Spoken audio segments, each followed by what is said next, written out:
আমরা প্রাথমিক অবস্থায় ধারণা করছি যে নিয়ন্ত্রণ হারিয়ে ট্রাকটি পড়ে যায় এবং ঘটনাস্থলেই 15 জন মারা যান। আমরা ভোর 4টা থেকেই শোনার পর এখানে চলে আসি এবং উদ্ধার কার্যক্রম শুরু করি।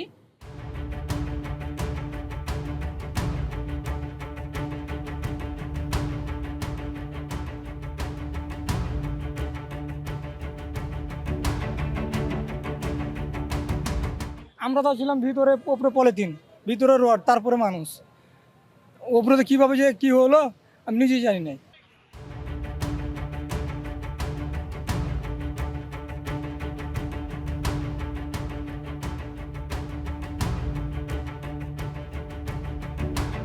ওখান থেকে গাড়ির চাকাটা উল্টে দিয়ে আমি বাইরে পড়ে গেছি, ওখানে পড়েছি, আমি ভিতরে ছিলাম।